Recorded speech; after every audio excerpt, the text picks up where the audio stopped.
Hello people of YouTube, welcome to my channel. I'm very happy to finally start this channel and I'm happy you're here. I felt that as a first video I could start off with the generic and overplayed unpopular K-pop opinions trends so that I can introduce a few of my thoughts to start up this channel, and then I'll get into some more creative and original ideas in my next videos. I also apologize for any background noise. There's not exactly any convenient filming locations in my house, but I digress. You all know the drill. Before we start, please keep in mind that these are only my opinions. You in no way have to agree with any of these as long as you are respectful about it. Without further ado, let's get into the opinions.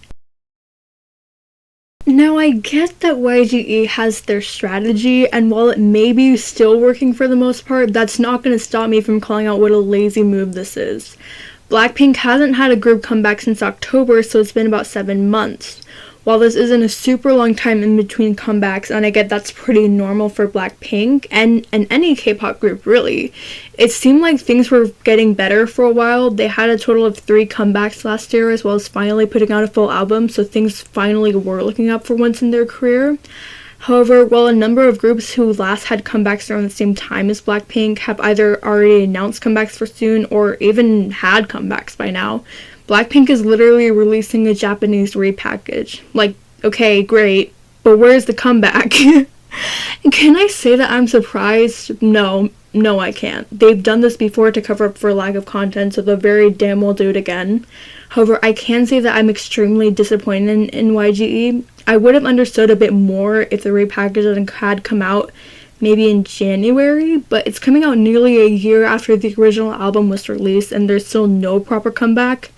But I digress. We have gotten Rosé's solo finally, Jisoo starring in a K-drama, and we're supposedly getting Lisa's solo soon, so yay for that. There's no way in hell MAMAMOO will ever feel the same if Wheein doesn't renew her contract and decides to leave the group altogether, and their recent comeback almost makes this more believable as a potential possibility. Of course, I will 100% respect and support Wheein in whatever she decides to do. However, I find it hard to see MAMAMOO ever working as a 3-member group. At that point, they'll be better at soloists, which isn't actually that bad of an option. I could argue that Wheein is the backbone to MAMAMOO, from her honey-like vocals to her bright personality to her smile and everything else in between. MAMAMOO would not be the same without Wheein. MAMAMOO without any one of the members would not be MAMAMOO, and that's something that I love about them. All 4 members bring their own individual flavors, that they all work so well together as a group. Nobody but the members of MAMAMOO could be MAMAMOO, and I think that's one of their biggest flexes and charms.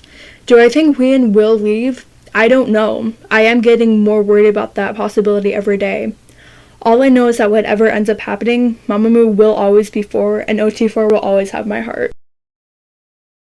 IZ*ONE was never supposed to be a permanent group, but it seems like their fans kind of forgot that aspect of them. Don't get me wrong, IZ*ONE had some really amazing songs, but the point of Produce 101 or Produce 48, I don't know, I am so confused. Anyways, Produce 101, whatever it is, groups, is just to get the idols' names out there so they can have more opportunities in the industry in the future. What IZ*ONE did was exactly what they were supposed to do: debut, release songs, get their names out there as idols, then disband. There's nothing wrong with being sad about the disbandment, but some of you all are acting like this is somehow out of the blue. Like, why? You literally knew this was coming. You knew. Don't act like they should have stayed a group when that wasn't even the point of the group to begin with. I do worry about the girls not finding success outside of IZ*ONE, and I would also hate for them to end up in bad companies who don't treat them right. In that aspect, I do understand why fans are concerned. I really do, and there's nothing wrong with grieving over the disbandment, but I just don't understand why fans were expecting them to somehow magically stay together when that's never been the case for any of those types of groups. No, I do not dislike Soojin, and I stan OT6 myself. However, her accusations have neither been disproven nor proven, so nobody should dismiss her accusations nor send her hate regarding them. I see people on both extremes, and it's incredibly confusing to me. Sure, you could defend her with your whole life, but what if her accusations end up being true? What are you gonna do then? Sure, you could bash her and tell her to leave Idol all you want, but what if her accusations end up being false? What are you gonna do then? At this point, we should just all stay neutral until the situation is either proven or disproven, and then we can decide how we feel. We also don't get to decide if she leaves the group or not. That's up to Cube, Soojin, and the rest of Idol. This doesn't just end at Soojin's accusations, that goes for literally any bullying accusations ever made. Take accusations seriously and don't bash anyone involved until things are actually proven or disproven. This, my friends, is going to be the opinion that gets me cancelled. Please just hear me out. I don't know. You can declare war against me if you want. I don't know. I get okay. Anyways, I have sympathy for Mina. I really do, but there are so many inconsistencies in her stories, and a lot of the cases of Jimin quote-unquote bullying her are either A, Jimin reprimanding Mina for not doing her job right, as a leader should do, or B, Jimin handling a situation badly, which she has since apologized for. Whether or not Mina wants to accept her apology is up to her, but how she handled exposing Jimin based on a bunch of exaggerated stories is wrong and should be called out just as much as Jimin. I don't like Jimin, I don't, and I'm not saying I do, but Mina's honestly not much better than her. Every single time people started doubting, questioning, or her story would start to die down, she would tell some other story or lie to get people back on her side again. Like, she literally ruined Jimin's career. She already got what she wanted, so why the hell does she keep bringing it up again and refusing to display any of the tons of evidence she supposedly has?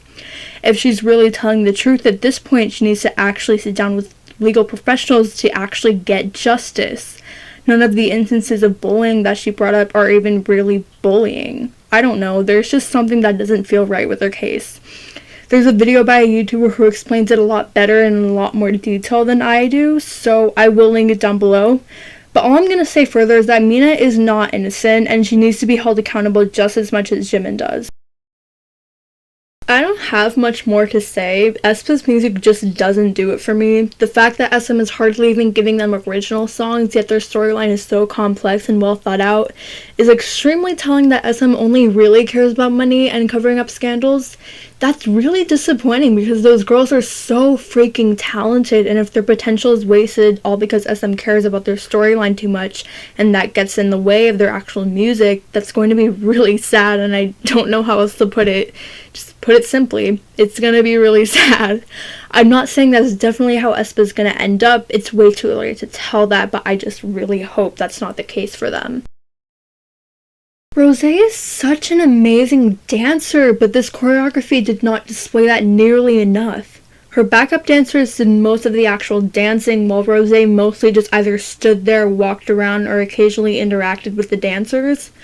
The only benefit I see to this was that she was actually pretty stable while doing promotions. Another thing is that without fancy camera work and angles, half the choreography would not even look decent.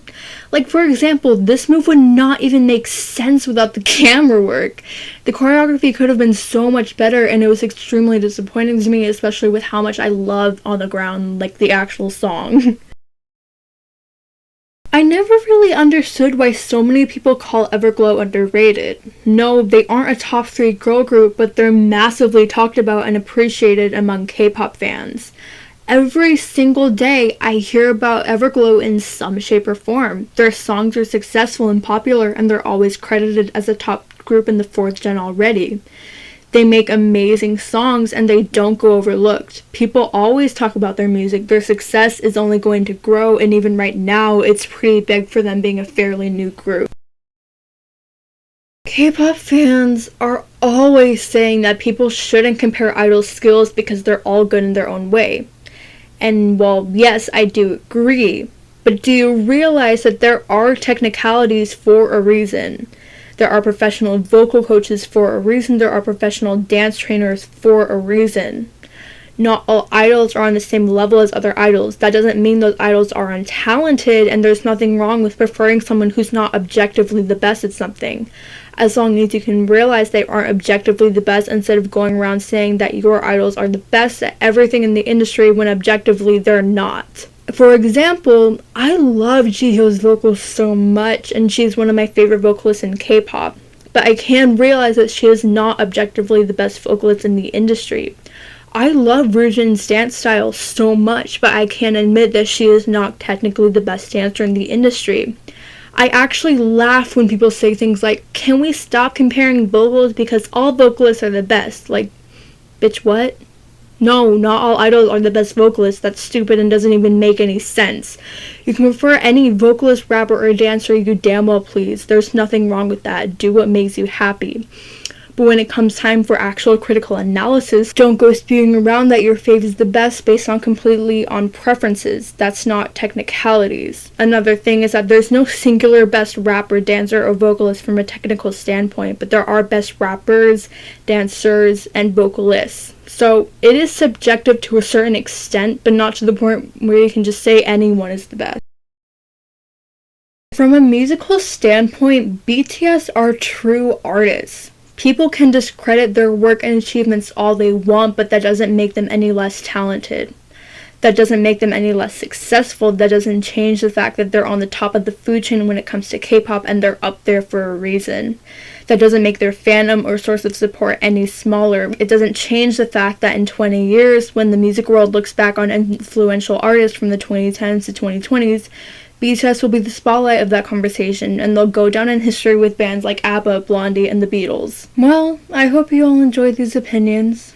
Do you agree with any of these thoughts and opinions? If so, which ones and why? What are some of your own K-pop thoughts and opinions? Thank you for watching, and I hope to see you back next time. Bye!